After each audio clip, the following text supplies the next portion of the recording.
Tá, então nós temos aqui...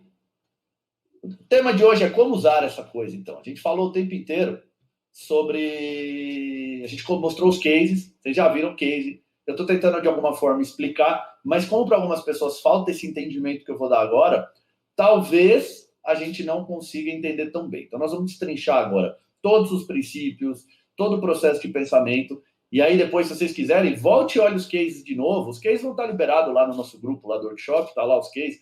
Voltem lá, vê os cases de novo. Com esse processo de pensamento agora, talvez ajude vocês a entender depois um pouquinho deles, tá? O que está por trás desse nosso processo de pensamento? É essa estratégia da nossa aula de hoje. Então, movimento tem princípios que são imutáveis. Ou seja, a gente vive num mundo que já tem as suas próprias regras, a gente vive num corpo que tem as próprias regras, a gente vive num universo que tem suas próprias regras e que seguem determinados princípios. Por exemplo, as forças físicas. Se eu solto uma caneta aqui, ela sempre cai, porque existe um princípio que é imutável. Não dá para eu falar assim, ô gravidade, para um pouquinho aí por 5 minutos só para eu soltar essa caneta aqui e ela ficar flutuando. Não dá para fazer isso. Se não dá para fazer isso, eu tenho que entender o que isso impacta em mim e como eu posso lidar com isso para que esse impacto seja mais positivo do que negativo. A mesma gravidade que nos achata é a mesma gravidade que é responsável por todos os nossos movimentos. Sem a gravidade não haveria movimento. Tá? Então isso tem que ficar muito claro. E para conseguir resultados como esse, a gente tem que pensar sempre em cima desses princípios. Porque se eles são imutáveis e o meu corpo opera desse jeito, num mundo que opera desse jeito, para eu conseguir a harmonia, eu tenho que me harmonizar com esses princípios. Então, eu tenho que o tempo inteiro estar em conexão com eles e ajustando o que está inadequado em relação à forma como o meu corpo deveria funcionar. E ele deveria funcionar em cima desses princípios. Então, vamos começar com o primeiro princípio. Alguns princípios, gente, vocês vão perceber que eles são meio óbvios. Você fala, mas isso é óbvio.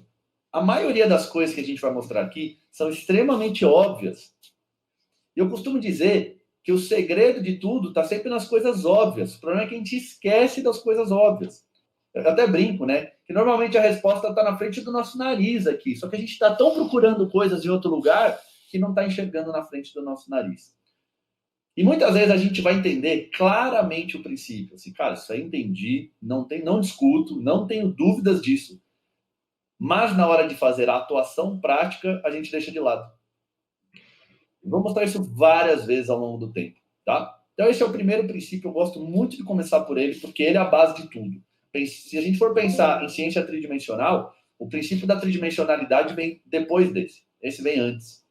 E esse é mais preciso na informação que ele traz. É uma informação master valiosa. E todo o seu processo de pensamento vai ser utilizado em cima dele.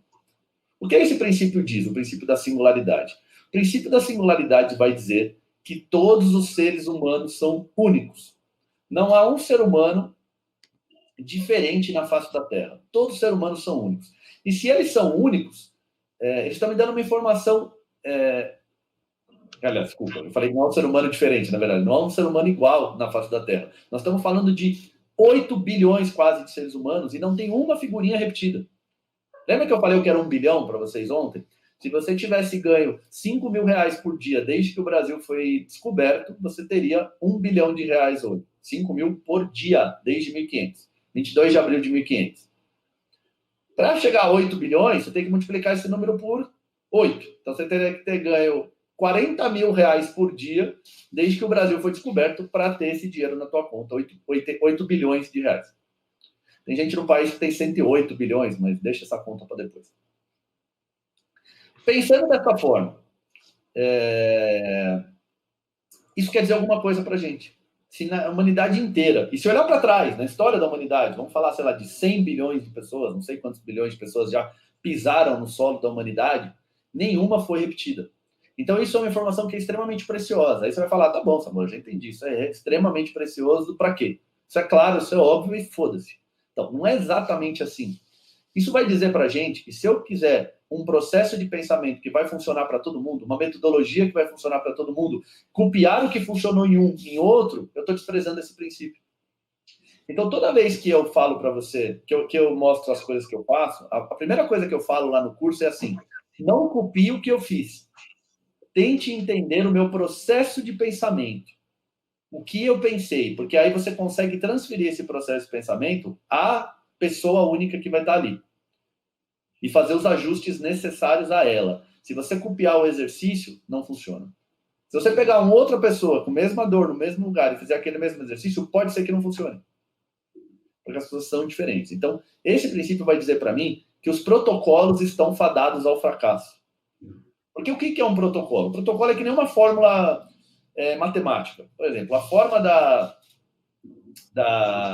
Olha só quem apareceu por aqui. A minha irmã. A minha irmã apareceu por aqui. É mole? Ela tem o vulgo apelido de Baixaria. Oi, Baixaria, seja bem-vinda. Imagina que ela não é muito grande, né? Mas é uma fofa. Vamos lá.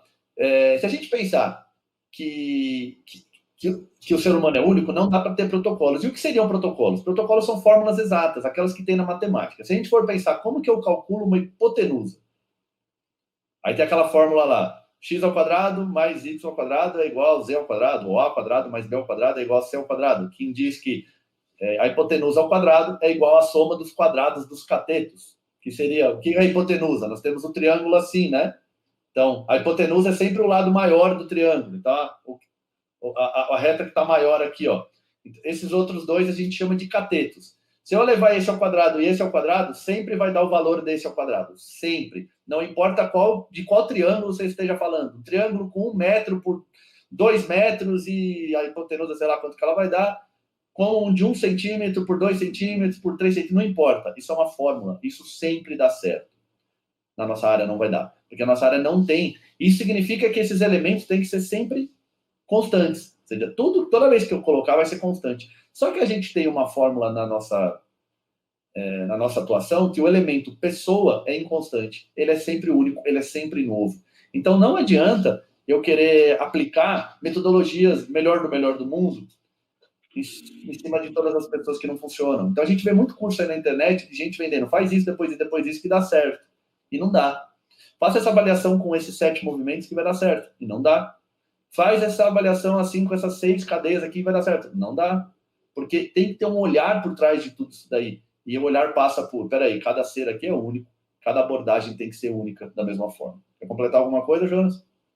Não, acho que esse princípio aí ele difere total a essa questão, né, Samuel? É olhar para o indivíduo, para a pessoa, né? Que nem a gente falou o caso do Cláudio ali, do ombro dele. Cara, se eu pegar outra pessoa com dor no ombro, botar ela naquela mesma posição, fazer os movimentos, é o ombro do Cláudio que estava dolorido por causa de algum movimento que o Cláudio fez, alguma situação que não acompanhou no Cláudio. E eu transferi isso para outra pessoa, para outra situação, não. Então, o que tu falou entende o processo de pensamento e daí sim tu pode replicar, porque eu acredito que é o próximo princípio que a gente vai falar, permite que a gente replique isso, né?